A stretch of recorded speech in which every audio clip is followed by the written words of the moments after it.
thinking, I have no idea how I am going to get through this. I knew the whole time that I'll get through it. I wasn't quite sure what that meant, but I felt, and there were certainly days where I just didn't want to get out of bed, and it was such a public thing as well, so it was like really uncomfortable waking up in the morning thinking, oh, I have no idea what's going to be in the media today. I have no idea who's going to be outside my door. That was really, really hard to deal with, but I'm so glad I worked since I started my business on myself every single day. So that was definitely a learning. Welcome to the Next Level Life podcast with Kristina Karlsson. This podcast is made for the powerhouse businesswomen who are ready to ignite their fullest potential. This is where we will dive deep into the mindset breakthroughs and sprinkle in some kick up the butt motivation so you can scale your business with confidence and clarity. Whether you're craving more income, impact, or inspiration, this podcast will be your ultimate resource for all things next level. Listen in as we have authentic conversations with game-changing female entrepreneurs as we reveal the secrets on what it takes to rise and thrive. So go ahead, ignite your inner fire, and let's get you taking massive aligned action. Are you ready to elevate? Let's go.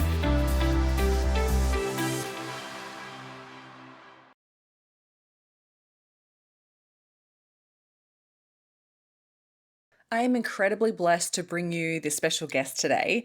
Now, I have followed Kristina Karlsson's journey for such a long time. You may know her as the founder of Kikki K, the incredibly loved global brand. There's beautiful stationery stores, and she's also a best-selling author of her incredible book, Your Dream Life. And today I get to ask her all some incredible questions around her whole journey of developing a $650 million global brand, as well as the challenges that she went through when Kikki K went through forced closures during COVID.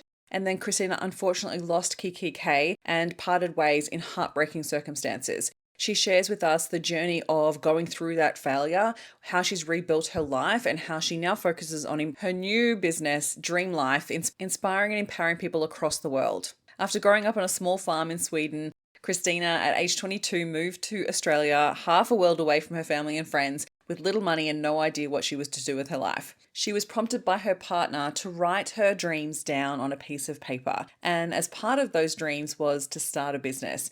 And she built an incredible business of, as I mentioned, over $650 million in revenue in over 150 countries, where she built a reputation for innovation and service excellence, an incredible online store for stationery and design lovers across the world. So today we're going to talk about reframing failure and extracting the lessons out of challenging times, what it took to build a globally loved brand, starting and losing a business and the identity shifts that came with that loss, the mindset that it took to become resilient in building a massive global brand, and how to take your dreams and turn them into a reality. So I'd love for you to grab a cup of coffee and come and chat with Kristina and I. I am so excited to introduce you to my beautiful guest today. I have been following Kristina's journey for such a long time, and I'm sure you have as well. So thank you so much for joining me today, Kristina. It's such a joy to have you here. Oh, thank you so much. I'm really excited to be here.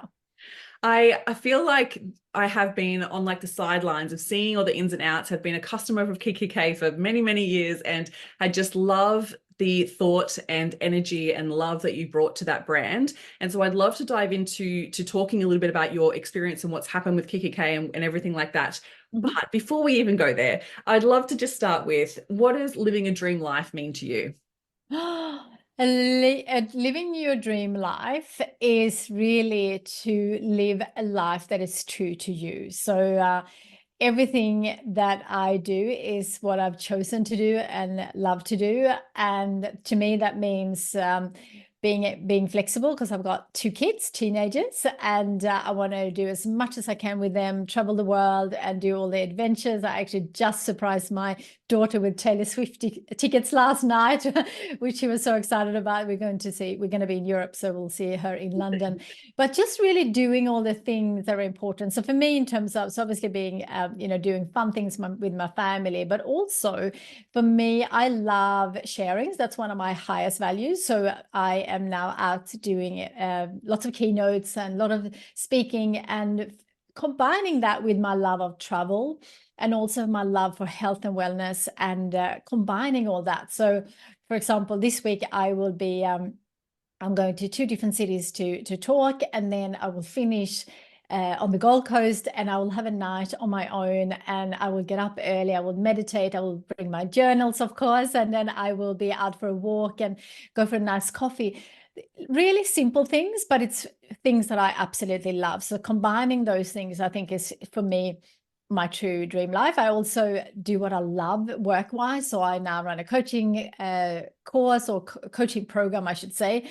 And I also run a virtual book club, because I love personal growth books, and not everyone loves that, but I love combining my love of that and then having that, sharing that passion. And then I have also started a new stationery brand called Dream Life, which is all about all tools and journals and things to help everyone out there to live their dream life. So that, for me, like combining the fun and the passions and the purpose, and really live a life that is true to you, that's what Dream Life to me is all about.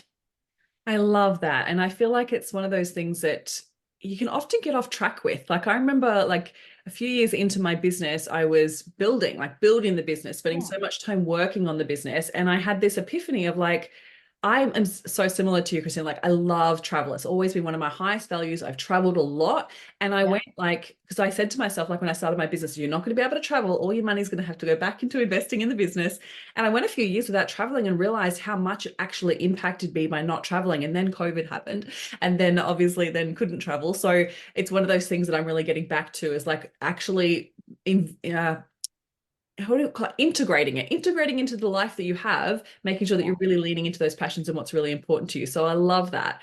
Yeah. So I'd love to know, do you find, like, with the conversations that you have with people and talking about dreaming bigger, do you find that people really struggle with actually thinking bigger? Sometimes, yes. I don't think it's actually, the trouble dreaming isn't really that hard for people, because I think we all have, like, if we allow ourselves to dream, I think everyone have dreams within them.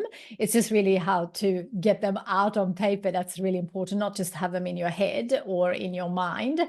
But so that's probably not the biggest problem. The biggest challenge that I see is the self-doubt and the self-belief, and feeling that, almost like, who am I to create a life that I love?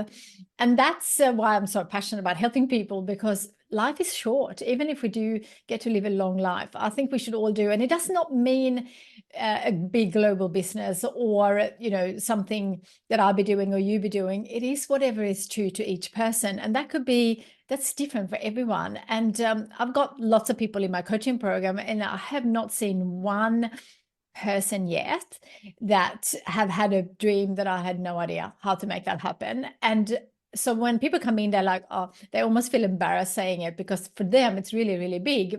And it's big because, and regardless of the size of the dream, it's not about the size. It's about, have they not done it before? It's hard to make it happen. Like with everything, like if you've never started a business before, that's hard. If you're starting a new role that you've never done before, that's hard. If you move to another country, that's hard. But that's so exciting to be able to do all these amazing things. So, and having the support from someone who believes in you. And I think, if that's a program, or if it's like a mentor or a coach, or someone who is there on your side to cheer you on, because when we do new things, it's hard, and it requires a bit of I guess mental toughness, and not giving up. But I think the belief is the one that I see with people struggling the most. Most of us know what we want in terms of what we want to have and what we want to do and what we want to become. It's just not really, do we believe that that is possible for us? And I truly believe it is for everyone. It requires, as you know, hard work and being consistent and showing up. But once you do that and you start getting momentum, then you start thinking, oh, if I can do that, maybe I can push a little further, and maybe I can then go to the next one and next one. And once you get momentum, it's just amazing. And I was actually interviewing someone last week from my podcast who is in my program, because I noticed her momentum the last 12 months has really got to another level. And it's incredible when you just have a little bit of support, and sometimes we have to redo the same thing. You were saying before that, you the first few years in a small business does not happen overnight. I started a new business again, and I've been in business for, I don't know, 25 years. So, you know, a lot of people think it should be easy for me, but it's never easy to start a new business, to get out there. So we just need persistence and patience and being consistent in everything that we do. And I think like what I just took from what you said is almost like permission to go after it. Like I love that you like encourage people to get it out of their head and write it down and actually make it real. Like this can be accept, like almost like grab the dream out of your head and put it onto paper and make it real, so that you can actually put a plan together and start taking that action to get towards momentum. But I think a lot of people are almost like you said, like they're almost like don't even want to say it out loud, because it's like then might Be careful. Yeah. I always say be careful what you share, because when people start sharing, I'm always thinking, who do I know who can help with that? And that's exactly what one of the ladies in my coaching program did. And because one of her thing was to do more public speaking. So I went to Antarctica a few weeks ago, and I never miss my coaching, but there was no internet where I was in Antarctica. So I had to miss one coaching session and a book club session. So I asked her if she would actually run that for me. And she's like, oh, I said, well, you shared. And it's amazing. And I had so many experiences seeing people sharing, and they're like, oh, I'm not sure. And then when they get support, they're like, oh, that was easy. That's why, you know, it's not always easy, of course, depending on what the size is. And also if we know someone who's done it before, but it's rare that I see something that is so difficult that that it requires like it requires effort for sure, but it's everything that we want. Often, you know, their dreams are a really amazing career or a really amazing business, or, you know, traveling and you know, be healthy and fit. And so many people before us have done that. So sometimes we just need a bit of a role model or some inspiration, and just that belief that if she or he can do it, so can I. Yeah, 100%. And just having someone going, yeah, that's possible. Like that's absolutely possible. It's almost like, oh, okay, geez, Louise, now I have I know. And you know, sometimes it's I remember this is like a dream. Being from Sweden, I always wanted to kind of have a Scandinavian life on this side of the world. And there was a chair that I wanted that I couldn't afford many years ago. And I just kept putting it on the vision board. It was such a beautiful chair. And then I won an award, and I thought in my head, if I ever win that, and I didn't believe I was going to win it that year, but I thought eventually maybe I can if I keep working towards it. I won that year, and if I did, I was going to buy that chair. And it's interesting. Once I won it, I was like the wishing and working towards it, and you know, working out how to do it is as enjoyable as it is to actually achieve it. That's why we need to have lots of dreams, because once you ticked one off, it's almost like, oh, was that all? Like you just always have to have something. And that's why I always encourage people to have 3 dreams, depending on the size of it. 1 is perfectly fine if it's a big one, but 3 is manageable depending on the size. And it's so inspiring, because when you tick one off, it's like, oh, what else can I do, and what's my next thing? And I've got so many dreams. I know that I have more dreams than I can ever achieve in my lifetime, but I love the thought of that, because sometimes even like Antarctica, I had that like in 10 or 20 years, and it kind of just happened. And that's why it's so important to know what you want, even if you don't believe that will happen now, or don't want it to believe, like don't even want it to happen. Like I didn't really want to go to Antarctica for at least another 10 years, because I have so many other cities and countries and continents that I wanted to see, and it just kind of happened. And that's why it's so important to always work on what do you really want to do in your lifetime, because when the opportunity comes up, it's so much easier than to make a decision. Should I do it or should I not do it?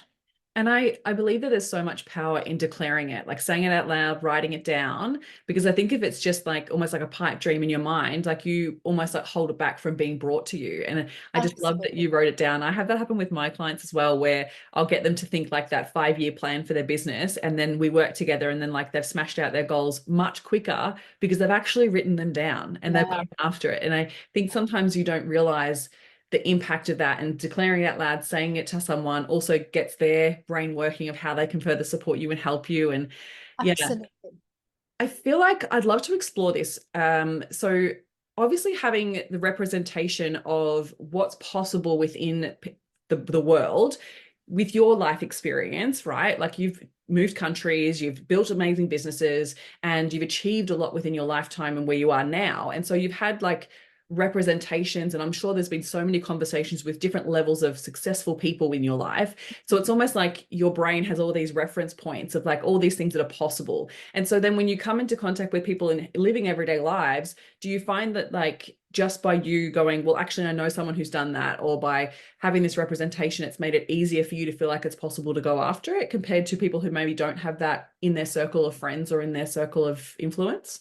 Yeah, 100%. But for anyone listening, that's kind of a not an good enough excuse actually, because in today's world, more than any, compared to when I started my first business, compared to the second business, in today's world, you don't actually have to know them. Like before internet, you know, I know there's a lot of people kind of in a madden life before internet, but there was a time before internet. And then you had to read books that, you know, might have been published years ago, versus today you can listen to podcasts, you can YouTube, and almost everything is free. And that's why I'm so passionate about reading books, because everything that I want to learn, I learn from books, because someone has put their whole life experience or their passion or their research, whatever that is, into one book. And you can finish that in, you know, in a few hours or a few days or a few weeks, depending on how quickly you want to get that information. And sometimes, obviously, it takes much longer to implement that. But you can actually learn so much from other people and also be around other people. So in today's world, you don't have to. So, for example, if someone lives, you know, in rural Australia, or in a country where they don't have like-minded people, or cities or whatever, you can now join online groups, Facebook groups.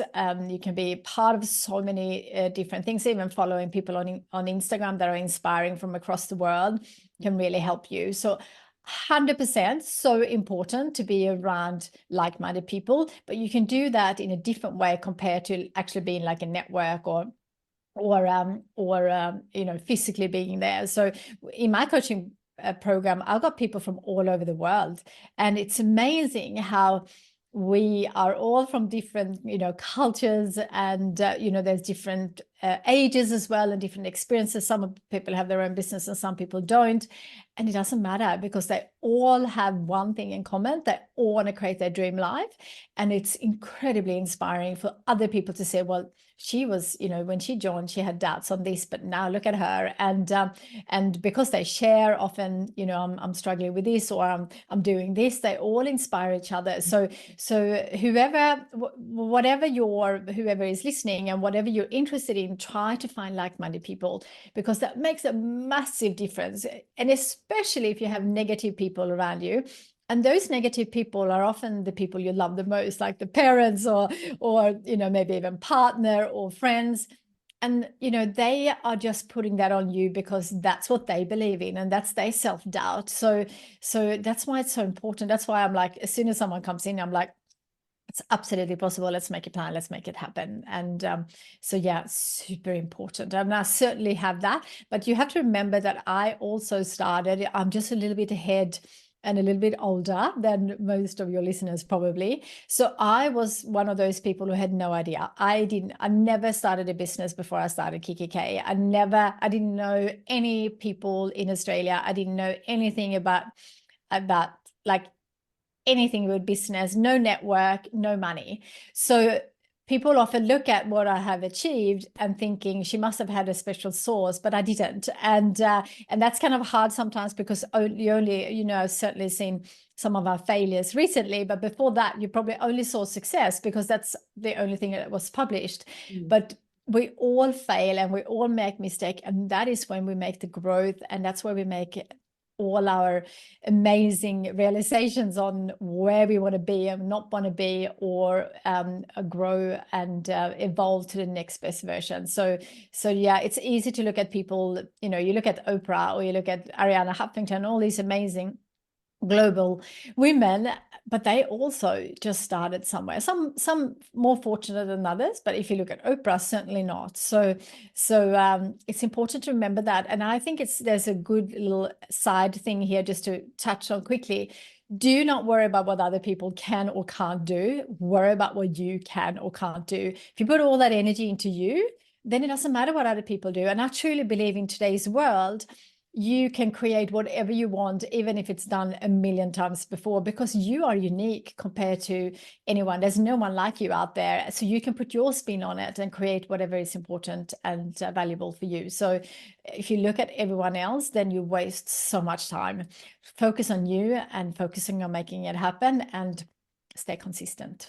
Yes, 100% agree with everything you just said, that consistency piece right at the end, but also just staying strong to your own vision and not let any of that noise just come in. Like that's where we almost get so confused with what our next path or next step should be, is because we're either stuck in comparison or we're just too busy looking at what everyone else is doing instead of actually just coming back to what's really important.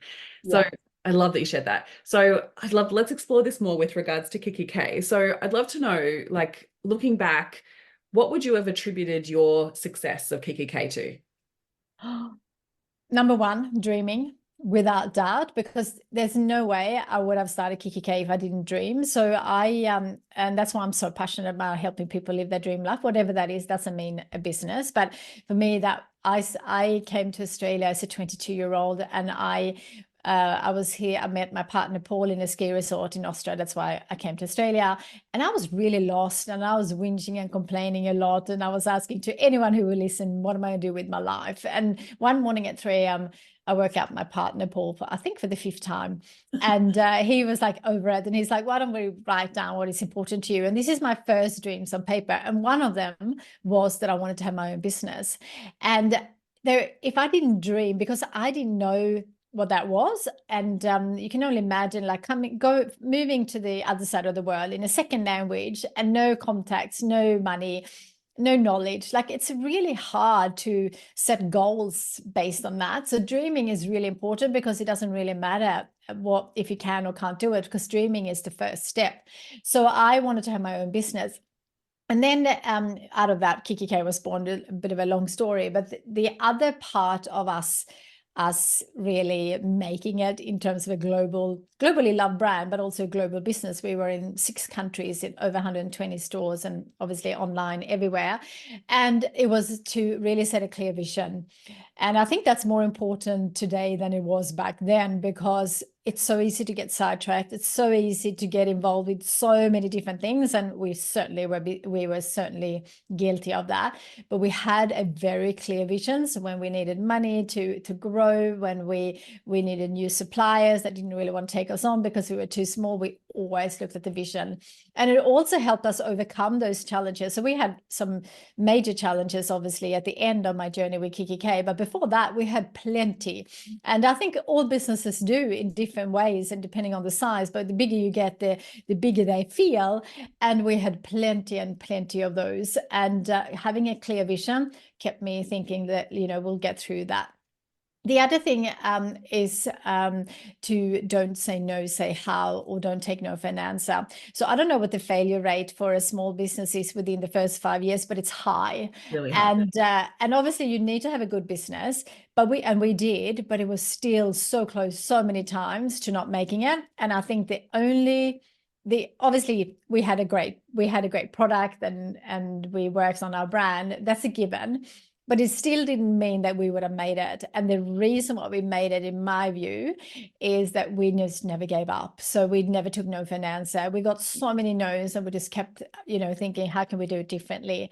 So don't say no was big letters on our wall in our office. And it was absolutely vital. So I think those 3 things, definitely dreaming, having a clear vision, and don't say no, say how. And then obviously much more things like having a great team and having great products and all those kind of things comes without saying almost. But the 3 things that I think made us unique were those 3. I love that. Do you feel like like obviously you would have had to have built that resilience to be able to keep overcoming those no's, because like building a brand to that level, like obviously there would have been so many no's and so many opportunities that didn't pan out. How did you keep yourself strong with that resilience in order to keep going? I think that's why I kind of really handle the, I'm no longer part of Kikki K, and the 2 years that kind of unfolded over COVID. I think that's why I was able to kind of stand up pretty quickly. It didn't mean that that was easy, but I had, from early days when I started, I was really interested in personal growth and really interested in working on my own mindset. And I never had a burnout. And a lot of people do when you start your own business. And it's I can see why, because first we're really excited, and then we work and work and work, and then we might have a challenge coming our way, and then you have to work even harder or longer, and then you kind of burn out. And then when we burn out, it takes so much time and effort to come back to even to kind of the base level. So I never really got to that. I was definitely close, but I never got to it because self-care, exercise, health, and wellness is very much an underlying foundation in my life and in my business as well. And you would have seen a lot of that in our products, because it was so important to me to kind of keep that level in the good times, but also in the bad times. So I think for me, that was definitely looking after myself, getting good sleep, eating really well, meditation, reading, learning.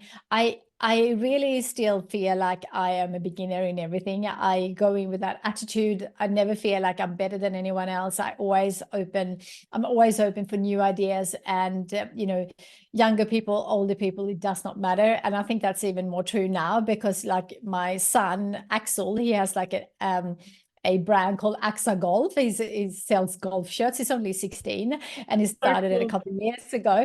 And it's amazing what I learned from him. And obviously he's quicker with technology than I am, and spend so much more time on that side.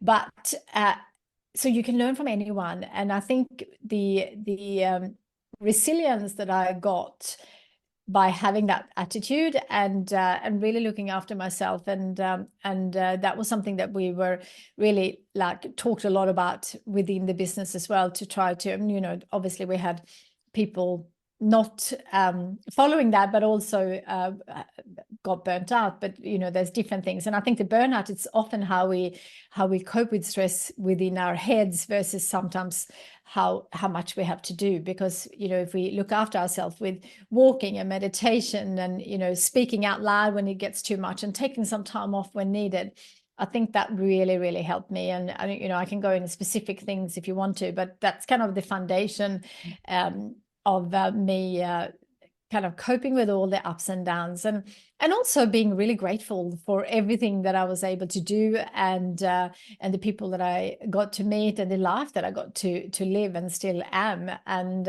even in the hardest of time, gratitude is a big part. And you would have seen that I've created lots and lots of gratitude journal over the years, and still do in the Dream Life store. And it's so important, because even in the hardest of days and the hardest of times, there are always someone worse off. And you don't need to think about that, but you just think about all the things that you have. So in COVID for me, even if I lost my business, I still had my family, I still had my health, I still had all the experience and the knowledge and the attitude towards life and business. And I knew that if I could do it once, I can do it twice. And that was really important in the hardest of times.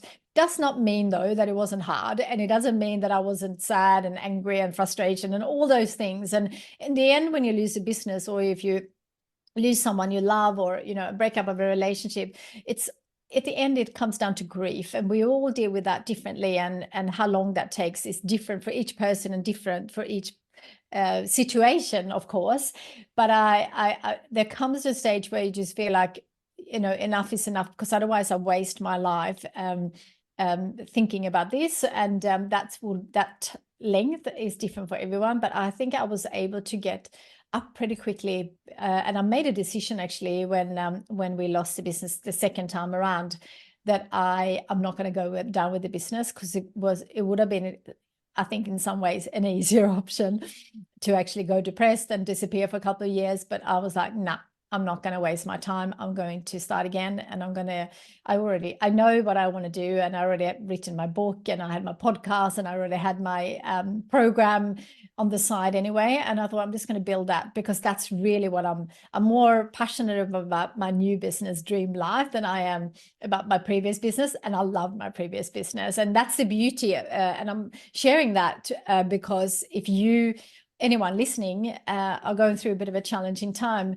you can actually get to a point where it's even better. But it's never easy and, well, I would say almost impossible to think about that in the middle of it, but there are always silver linings when you go through it. Yeah, so good. So there's so many things I want to touch on there. Like, I feel like as the person in the business, there's two things I want to say. So one, that I feel like you truly embodied the vision. So I feel like that was like setting those clear boundaries, practicing the gratitude, like practicing what you preach in every form. And I feel like that super showed through even just the experience that you created within the stores and the workshops and everything that you ran. Like, I was talking to someone last week, and they were saying, I was chatting to you today, and she was like, oh my goodness, those workshops were everything. They were so amazing. And I'm like, it's so beautiful to see that impact even like now, right? So I feel like you've truly embodied what you were preaching, which sounds perfect as a leader. And then I feel like there's that element there around how you chose your experience with it. An element of choice that went with it. Where you're like, actually, what am I choosing here? I could have this option, or I could have this option. And you're like, I'm going to choose what feels right for me.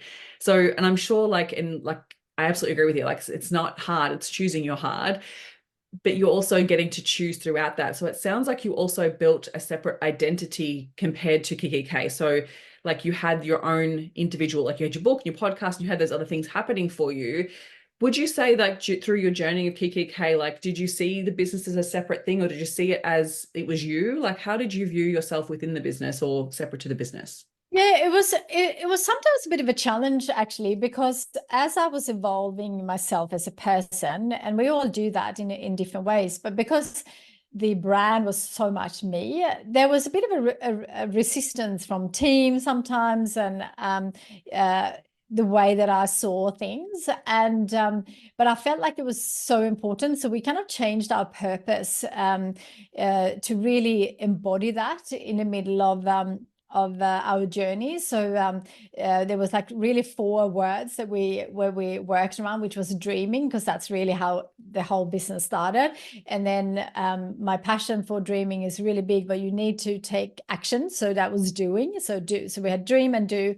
And then we had share, because I feel like you need to share everything you learn, or we learned, and we had so much to share to people who came into our store, not just to sell them products, but really work out why did I come in. And a lot of people actually came in because they were going through a challenging time. Journaling is a big part of people overcoming a challenge. This could be depression, or we just had a partnership with BCNA, Breast Cancer Network Australia, and the reason for that came about is because we used to have so many people coming in that got diagnosed with cancer, and the first thing that I wanted was like getting their thoughts onto paper.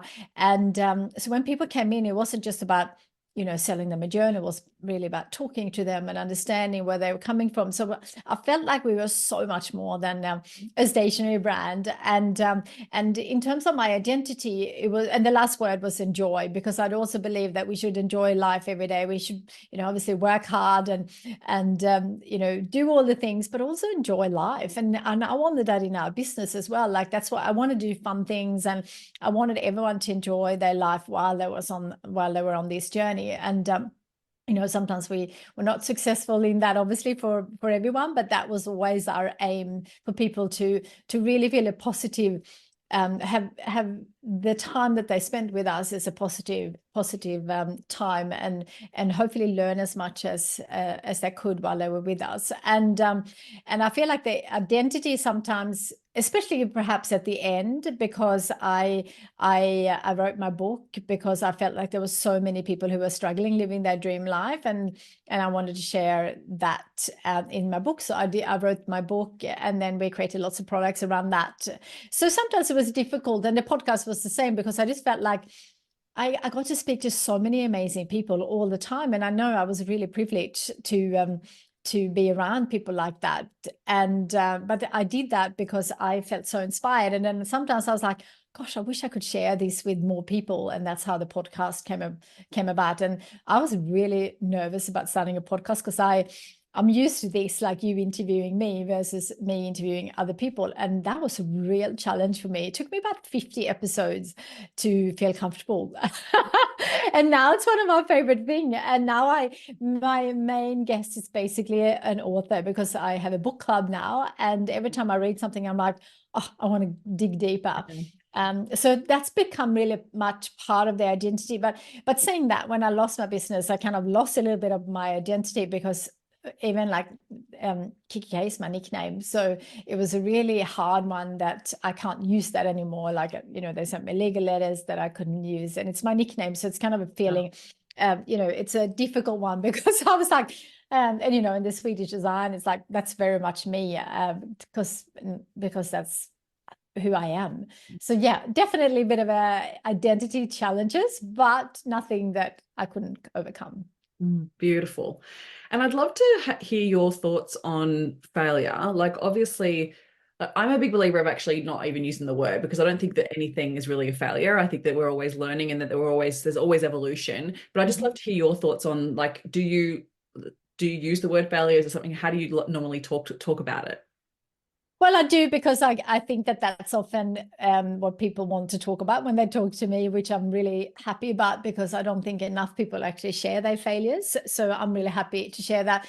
But I'm like you, like within both my businesses that I had, we never really talked about things being a mistake or a failure. It was always about learning, as long as we learn from it. And there was always lots and lots of learnings from small and small and also big mistakes, because if you look through them and really take the learnings, even if that learning is to never do that again, is a good one. And so Ariana Huffington, I did a collaboration with her many years ago, and she's an incredible businesswoman, based in the States. She's Greek, but based in the States. And she has a really good quote called that, I'm going to see if I can remember it. Failure is not the opposite of success. It's the stepping stone to success. And I really truly believe that. And I don't want people to be scared of failure. Obviously don't want to do what I did. My failure was in terms of losing my business, but that was a risk that I did take.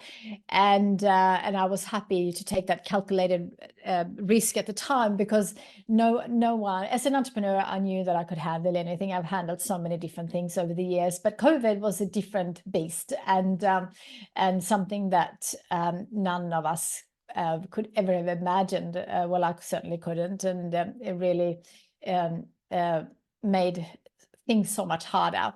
But we had lots of other challenges during that time at the same time. So no, I don't like using the word failure, but I often get asked about it, so I'm happy to talk about it. But I really truly believe it's learnings, it's growth, it's where you grow the most. It's successes are often based on failures, and if they're pure successes, I'm not sure if you learn anything. It's really when you have to struggle and have the challenges and overcome them to create a foundation that's so much stronger. So and I think it was Ed Sheeran that I heard say the other day, is like, success is nothing. It's when you fail, when you really, really learn. And I tend to agree. It's and it's something we shouldn't be scared of, especially if you are new to business. We should embrace them and learn from them. And in the beginning, when my first business was really small, I used to have a learning doc to make sure I systemized it all. And every single time we made a mistake or failed, we made sure we learned from it and systemized it so it didn't happen again. And of course, that's really important, because you don't want to do the same mistakes over and over, because then I think that's a bit silly. So we need to learn and systemize it to make sure it doesn't happen again. Love it. I've always thought too, like, believed in like failing forward, like you've got to make mistakes, otherwise you're not going to learn. Like and you do, like, that's why I like to think about it, because it's like you're failing, you're the one actually taking the action, or using like the Brene Brown term, like you're in the arena, like you're actually taking the steps. Absolutely. You're showing Yeah. up your business and And you're you doing the can't. things you need to do. Yeah, absolutely. And you can't predict what's coming your way. And if you're not failing at all, then I don't think you're dreaming enough. But it's, of course, each person to decide what they want to do. So I'm not here to say that people should go out there and fail, but I do believe that if you are not failing, you're probably not dreaming enough, and you might be happy with that. But I do think that beyond that is so much growth and so much richer experiences, and often not fun at the time, especially if it's financial, or if it's something that is really out of your comfort zone. It's not fun at the time, but and I certainly had that a lot, and it's not fun at the time, but you learn, and you Grow. get through it, and you get stronger on the other side. Absolutely. So I'm sure, like, with the experience of then obviously losing Kikki K, you've learned so much through that. But I know this is going to be a hard question to answer, but like, if we can whittle it down to one, what would be like one of the biggest lessons that you took away from that experience? I think there's lots. I don't think I can do one, but the one that comes to mind, the one that comes to mind is, I am so glad I worked on my mindset through the whole journey. So I didn't just have this incredible hard couple of years in front of me thinking I have no idea how I am going to get through this. I knew the whole time that I'll get through it. I wasn't quite sure what that meant, but I felt, and there were certainly days where I just didn't want to get out of bed, and it was such a public thing as well, so it was like really uncomfortable waking up in the morning thinking, oh, I have no idea what's going to be in the media today, I have no idea who's going to be outside my door. That was really, really hard to deal with. But I'm so glad I worked, since I started my business, on myself every single day. So that was definitely a learning.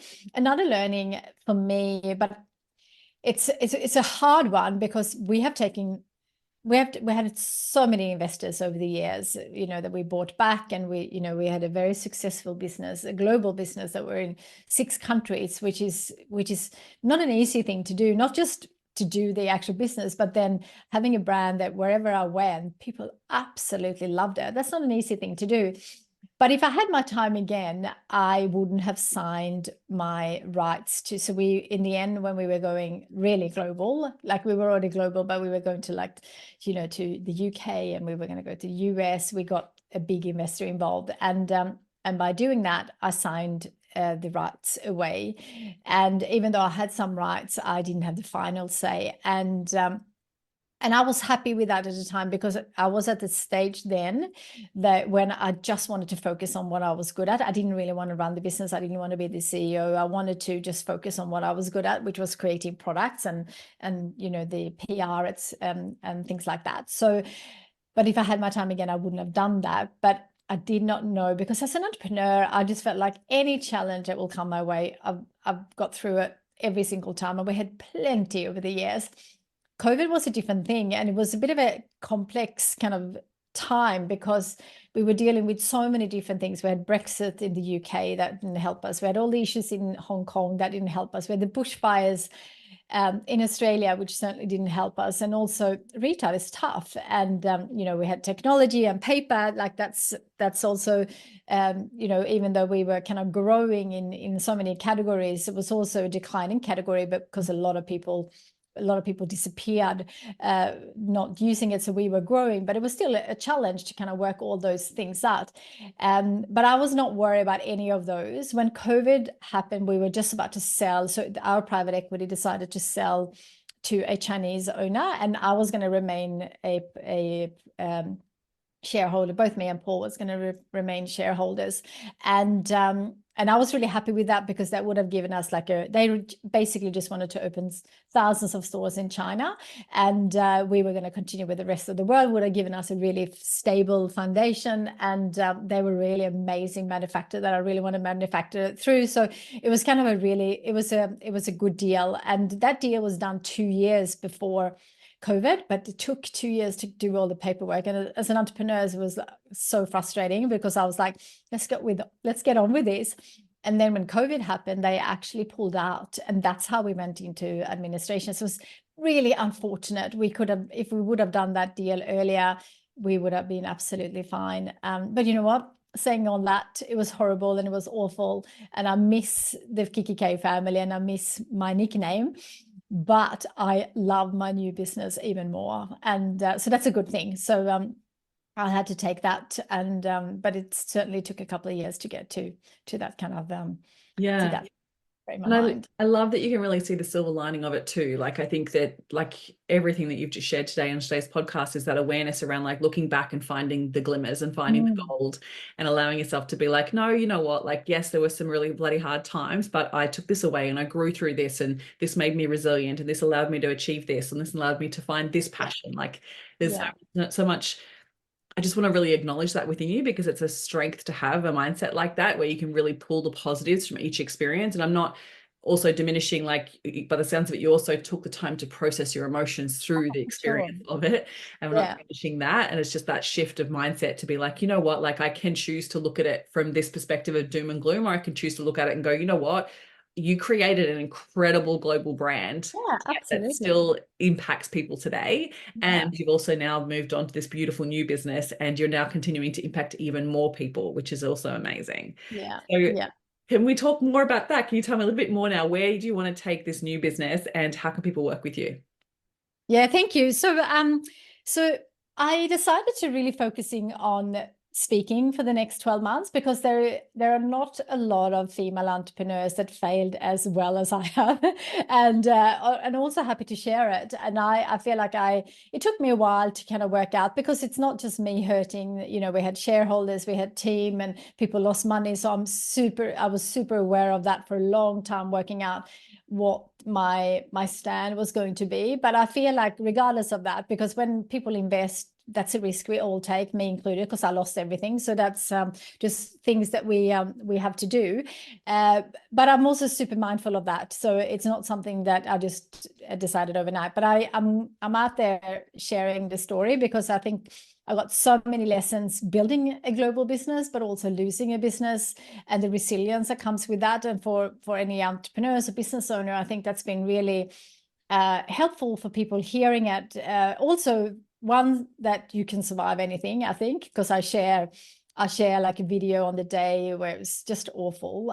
So I feel like by sharing that, people think, gosh, if that happens to me, I can survive, because it could happen to any business owner. You never know that, and hopefully it never does, but you never know. And that's, I think, as an entrepreneur, especially if you have investors involved, there's always an option for that, but hopefully never. And as an entrepreneur, you don't ever want to be in that. But sharing that has been really helpful, but also for resilience for teams, that, you know, what I'm sharing and the things that I did to overcome the hard yards is not something that you don't need to be any specific person to do that. It was simple things like meditation, walking, speaking to a friend, journaling, simple stuff that makes, you know, common sense to me, but it's not commonly practiced. So that was that's why I want to really share the keynote. And then I still have such a love for journals and stationery, and it's been such a big part of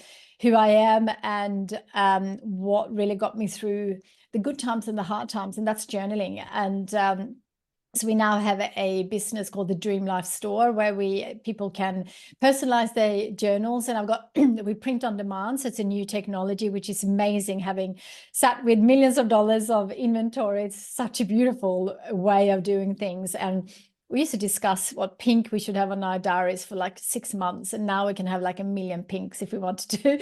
So it's really amazing. So we can have lots of different designs and lots of different, partnerships like BCNA. We've done like Mindful in May. We did Melissa Ambrosini, a mum journal. So we just done so many fun partnerships. And in the old days, I couldn't do that because we needed to do so many. The volume was so high. It's very different in when you print on demand. So that's a Dream Life store. So there's lots. I do t-shirts, I do print for walls and quotes and things like that I love. And then on the other side, I have coaching. So I feel like I was able to create my dream life by having a few tools. And so I have that now in the Dream Life coaching program. It's a monthly program that anyone can join at any time. And I just go live every week. And I just feel like that's so important if you don't have the support and the tools, but most importantly, someone who's there to lift you up when you need it. And we all need that from time to time. And then I also have my book club, which is we read a book a month. And then I have my podcast, and I just love what I get to do. And now I'm much, I have a small team. I took a few people with me from my previous business that I love working with, and we're just having a really fun time working hard. Starting again is not easy, and when you start again with the kids, kids in schools and specific lifestyle. But it's been incredibly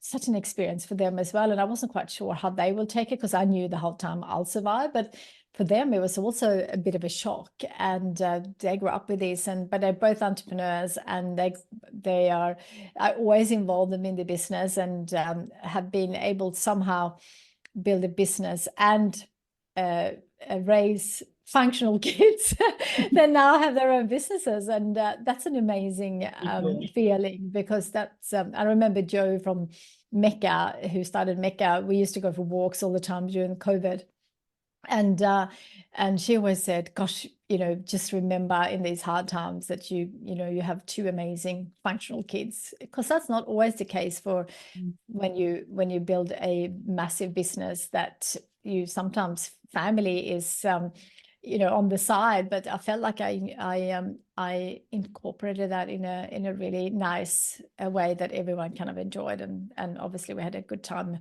and also some challenges, but I think that's how they are also very resilient and understanding. That's it. You would have taught them so much through how you handled every piece and how you talked about it and how you now reframe it. Like every part of that they would take on board for sure. Like imagine the businesses they're going to create.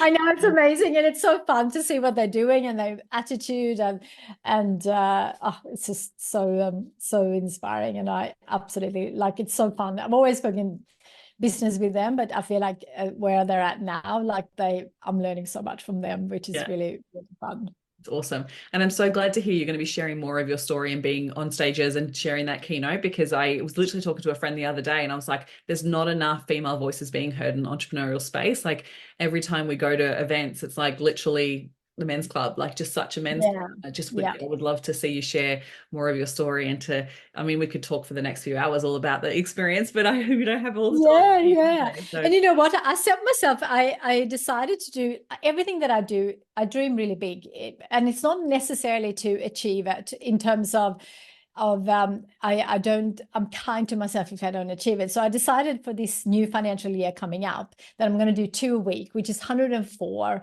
It won't fall like that. And even if and as a new speaker, I've always been speaking, but more of a speaker, default speaker, like if someone asked me, I would say yes or no, versus now I'm actually actively seeking to be out there, and that's a different way. And it's funny because everyone's like, why would you 2 a week is a lot, because there's often sometimes not in the same city or state, and I was like, I love dreaming big, and I want to share that here because that just makes you think in a different way. So if I just said, hey, I'm going to do, I don't know, 30 to 50, I know that I can easily do that, and maybe not easily, but I know that that's absolutely achievable.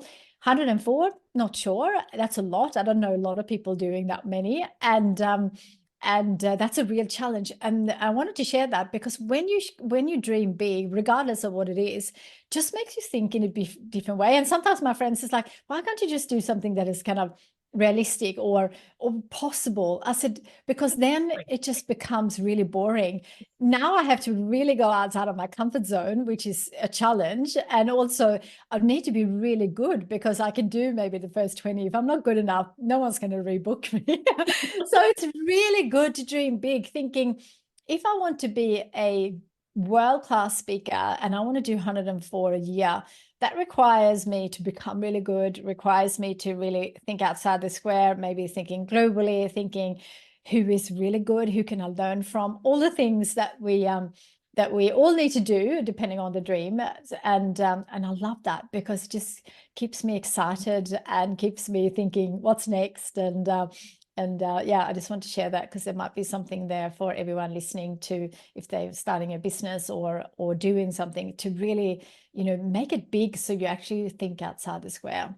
I absolutely love that. And I talk about this with my clients so much, because you're right. Like if we just have those like realistic goals, we do realistic actions, right? We do realistic behaviors. Whereas if you do take it to that next level, which is why I call my podcast The Next Level, right? Yeah. Because it helps you expand the way that you even think about what actions you could take. Because if you double it or you 10 times your goal, it not necessarily has to be your outcome or goal that you work towards, but at least it makes you think about things differently, and you'll do different bigger steps and much more effective steps towards achieving that. Like when I think about you doing 104, you're more likely going to be reaching out to your networks. You're going to be putting yourself out there. You're going to be asking for it more. Whereas if you're like, oh, I'll just do 30, it's like, oh, half of those will come my way. I'll just kind of figure out the others, right? Whereas it just changes your actions very differently. Yeah.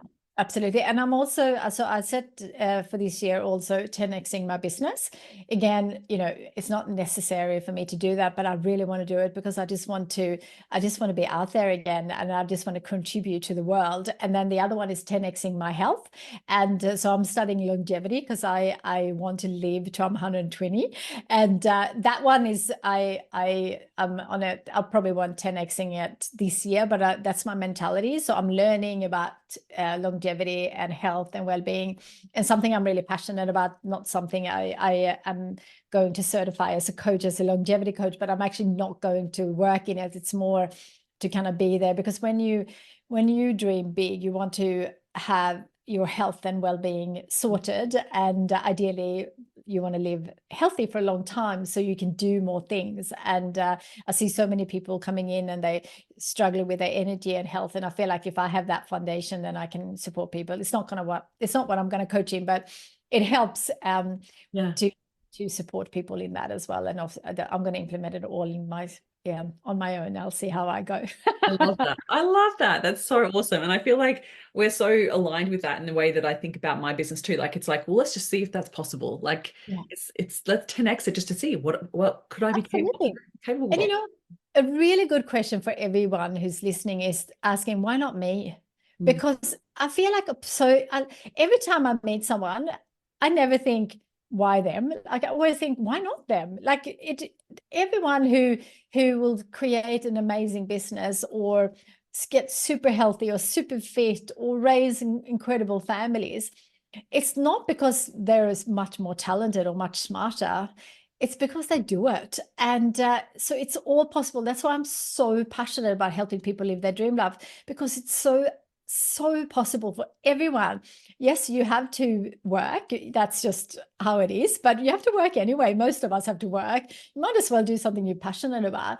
And it will not be easy, but it's also not easy not to do that. I feel like when you start thinking about what's possible for you and you don't take action towards it, that's also a really hard bucket to sit in. So I always want to go in the bucket where it's hard, but maybe I'll get there. And even if you reach halfway, you'll get much further than not doing anything. So I just thrive in the challenges. I love it. Thank you so much for sharing all your incredible wisdom today. It's been such a joy chatting with you. To finish off, I would love to just ask you one more little question. If someone was listening to this and they want to take their business to the next level, what's some advice that you'd have for them? Do a dreaming exercise around your business. So ask yourself, what would you do if you knew you couldn't fail? So put that failure rate completely out of your head, if you couldn't fail, what would you do with business? What size would it be? What kind of people would you help? What would you do if you knew you couldn't fail? What kind of new products or services would you add to it? And what would you do if you had all the skills and the resources and the knowledge, all the things that we never have in a small business? But what if you had it? What would you like your business to look like? And how do you want to feel? And how do you want to what do you want to do within your business if you had all the money and the resources and the knowledge and the skills and the team and everything you need to create whatever you want? Because often we are restricted by skills and knowledge and team and time and money for sure. And if we took that away and just really dream what is possible. And then the third one would be if you had all the health and the energy, because I also know that that's not the case for small business owners always. Sometimes we have a health challenge or we're just really tired, so it's really hard to think big. But if you had all the energy and the health to do whatever you want with your business, what would you do? And if you take an hour asking those questions, and ideally write them down versus typing them, but obviously up to each person. But I feel like there's something rewiring your brain in a different way when you actually put pen to paper and then start thinking about what is possible for you. Without doubt, you will come up with some ideas that is absolutely easy to do, because when I do this I run workshops like this for businesses now. So many people don't even think about it because they just feel exhausted, or they feel I'm not capable, or I don't have the team or the skills or the budget. You don't even think outside the square. And sometimes the things that comes up in those workshops are absolutely doable. And sometimes people are shocked that they're not even doing them. And I certainly had those moments in my own businesses as well. And it's incredible what you will level up 100% if you do this exercise every year, or ideally every quarter. There's no doubt that you will level up. Amazing. Amazing. Thank you so much for sharing your story today and for being here. I really appreciate it, Kristina. Thank you so much. Thank you so much for having me. It's been such a joy.